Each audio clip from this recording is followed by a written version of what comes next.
ஐயா கருணாநிதிக்கு செம்மொழிக்கு என்ன சம்பந்தம் இருக்கு? கலைஞருடைய பிறந்த நாளுக்கு செம்மொழிக்கு என்ன சம்பந்தம்னு சில பேர் கூச்சம் இல்லாம கேட்கிறாங்க. ஒன்னு புரிஞ்சுக்கணும், இந்த தமிழ் அவருக்கு முன்னால இருந்ததா இல்லையா? இருந்தது. ஏன் நம்முடைய மரியாதைக்குரிய பக்தவச்சலம் அவர்கள் முதலமைச்சரா இருந்த போது தமிழ் இல்லாமையா போச்சு? நம்முடைய மரியாதைக்குரிய பெருந்தலைவர் காமராஜர் அவர்கள் இருந்த போது தமிழ் என்ன இல்லாமையா போச்சு? இருந்தது.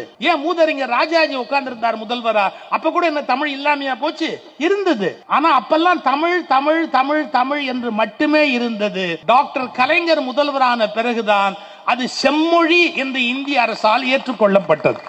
உயர்தனி செம்மொழி 1000 ஆண்டு கால பழமையும் வளமையும் மிகப்பெரிய இலக்கிய இலக்கண தொடர்பும் உடையது என்று இந்தியா முழுக்கவும் தெரிந்து கொள்ளக்கூடிய வகையில் செம்மொழி என்று மாற்றுவதற்காக ஒன்றிய அரசை வற்புறுத்தி அதற்காக முயற்சி எடுத்துக்கொண்டவர் டாக்டர் கலைஞர் அவர்கள். அப்ப அவருடைய பிறந்த நாளை செம்மொழி நாள்னு சொல்றதுல என்ன தவறு இருக்கு?